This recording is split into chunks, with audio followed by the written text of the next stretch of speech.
podcast.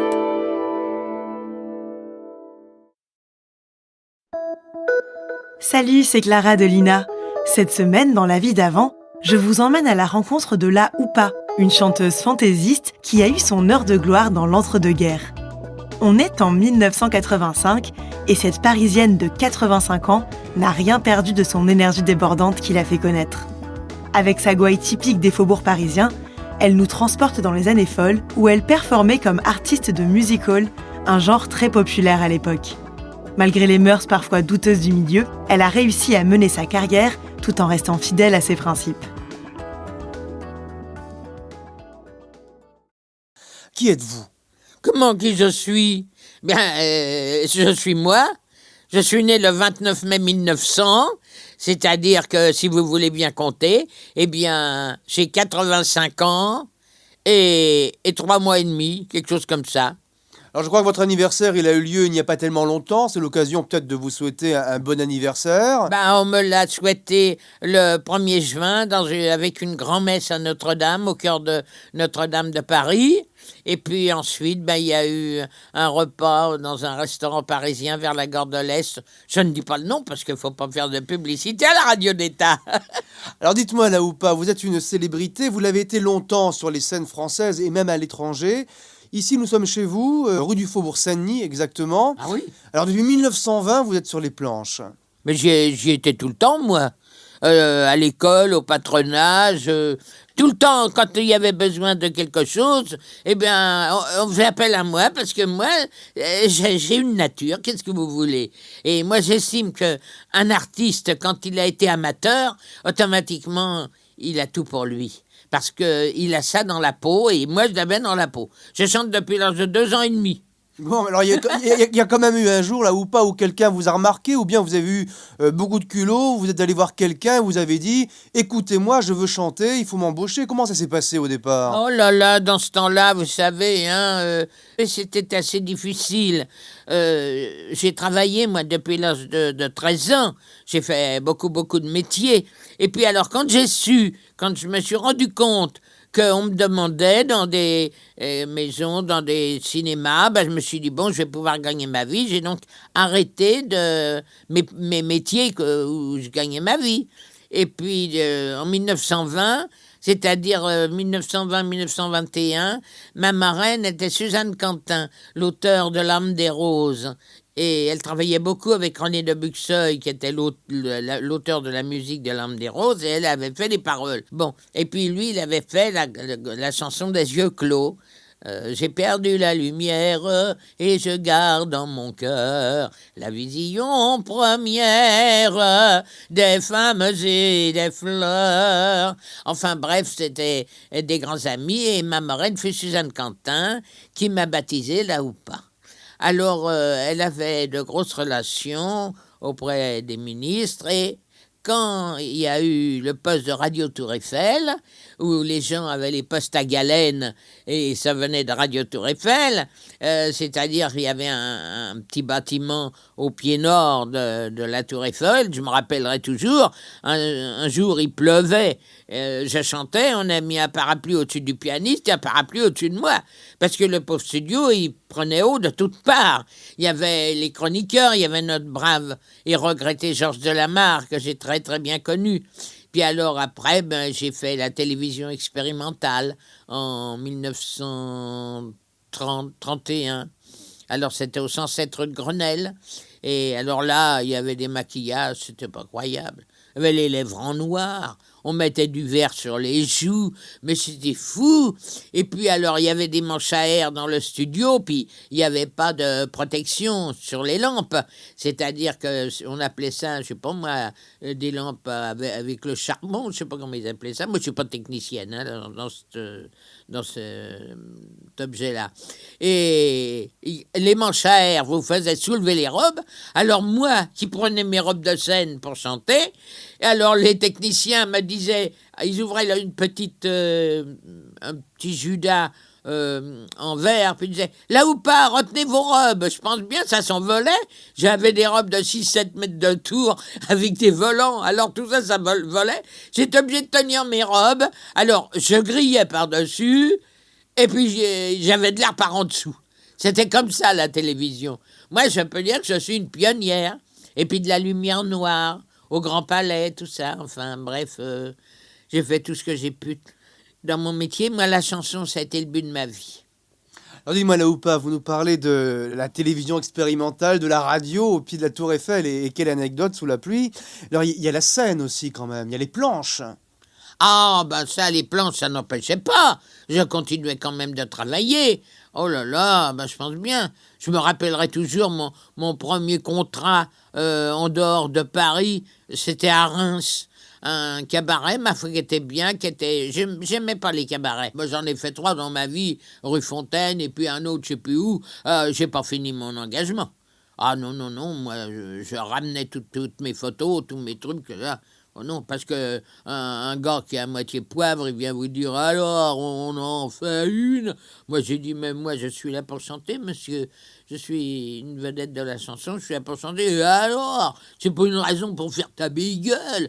Puis il allait se plaindre à la patronne m'avait demandé, me disait là ou pas, vous voyez, vous refusez le commerce. J'ai dit comment je refuse le commerce, mais pas du tout. Moi je suis pas là pour faire danser les bons hommes. Alors elle me disait oui, mais vous seriez payé aussi au bouchon.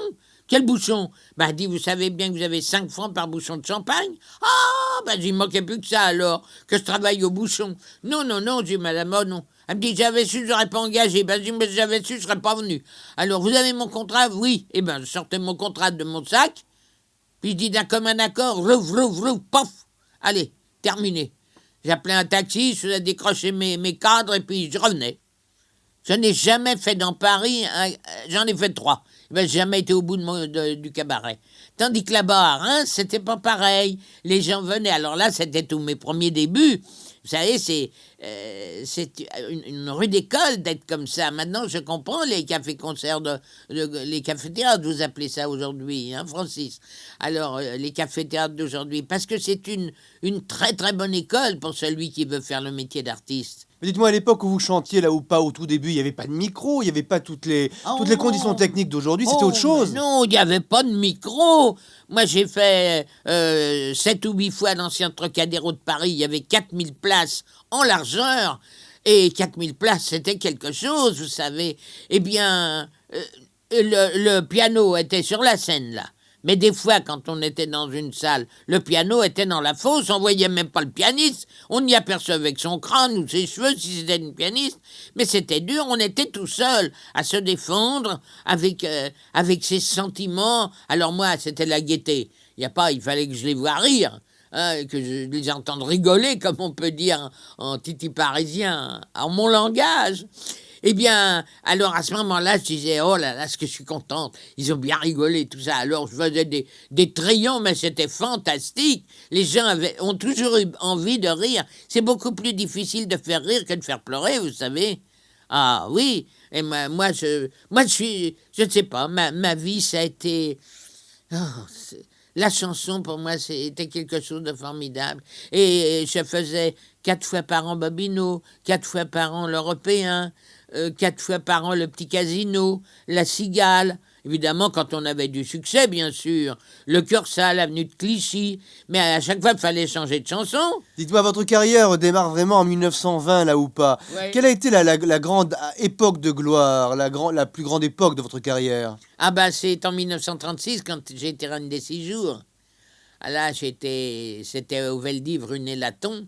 Et, oh, je me souviens, Madame Becher, parce que j'étais une vedette des éditions Paul Becher. Et Madame Becher me dit, petite mère, t'es mignonne. Elle avait toujours des robes qui traînaient par terre, alors c'était plus la mode de tout ça. Puis elle avait une poche en dessous, mais elle sortait toujours les petits billets de sa poche. Elle me disait, tenez, c'est ça pour vous acheter des fleurs, vous acheter quelque chose, mon petit. Alors je disais, mais non, Mme Becher, mais non, si. Elle était adorable, cette pauvre petite mère. Alors elle me dit, écoutez, là ou pas, si vous voulez, comme nous avons la concession de la musique au Veldiv pendant les 6 jours, eh bien, si vous voulez venir chanter, je peux pas vous payer, mais vous aurez 22 000 personnes. Ah, ben, j'ai dit, mais je veux bien. J'ai dit, qu'est-ce que je chante? Ben, elle dit, chantez votre chanson, la Marguerite. Ah, ben, j'ai dit, tiens, c'est une idée. Oui, je chanterai ça. Alors, j'arrive au Veldiv. c'était les pistards là-haut. Mais on arrivait, mais c'est inimaginable. Jamais on ne retrouverait ça. Jamais, jamais, jamais. Parce que ça, c'est quelque chose d'inconcevable. Alors bon, on passait sous cette piste qui faisait un bruit d'un tonnerre. Et alors, on montait l'escalier. Arrivé là, il y avait ce qu'on appelait le... Comment ils appelaient ça où il y avait les tables où les gens mangeaient au champagne et tout. Puis alors, il y avait les titis, alors qu'ils étaient tout en haut, les titis de mon genre. Ils amenaient leur casse-croûte, ils amenaient leur sac avec leur litre de vin rouge, leur saucisson, puis leur pain. Et ils restaient là toute une nuit pour regarder leur idole tourner. Alors, à ce moment-là, c'était le pauvre Maurice Alexander, qui n'est plus, bien malheureusement. Et alors... on me dit, c'est à vous. Alors il me dit, bon, je te mets le micro là. Oh, j'ai dit, le micro là, je suis pas une demi-portion, moi. Mais le micro était ouvert. Un tonnerre de rires et d'applaudissements, mais quelque chose d'affolant. Moi, j'ai dit, mais qu'est-ce qu'il y a? Il me dit, le micro est ouvert. Oh, j'ai dit, c'est pas possible. Alors, il me dit, oui. Alors, je le laisse là. Elle dit, oui, maintenant, ça peut aller. Alors, qu'est-ce que tu chantes? Eh bien, une chanson que j'ai dédiée à tous les amoureux de 16 à 80 ans. Oh, la Marguerite. Et vas-y, que je te chante. Oh, la Marguerite, mesdames. Oh, la Marguerite, messieurs. Ça vous rend tout feu, tout flamme. C'est la fleur des amoureux. Cette fleur est tout un système. Quand on vient de l'accueillir, le premier poète dit « je t'aime ». Et l'autre se met à bouillir. Oh, alors, vrai, c'était une rigolade. Il y avait Antonin Magne qui faisait le crampe, il avait mis la selle sous son ventre, et comme ça, alors vous pensez, les titis là-haut, qui attendaient qu'il y ait quelque chose qui se produise, il me voulait moi. Alors, on a dit, Bérétro, il a dit, il n'y a rien à faire, il faut que la Oupa soit reine. Mais la reine, c'était celle qui donnait le plus d'argent, et moi, j'avais pas d'argent. Alors, c'est Madame Becher qui a donné, je sais pas, peut-être à l'époque, 25 ou 30 000 francs, hein, parce que j'ai su, qu'en 1937, la chère Lise Gauthier, que j'aime beaucoup, avait donné 70 000 francs, ou les éditeurs, je sais pas qui, enfin bref, ils avaient payé pour qu'elle soit reine. Alors, c'est pour vous dire que c'était l'argent qui comptait. Même à ce moment-là, il n'y a pas qu'aujourd'hui, vous voyez.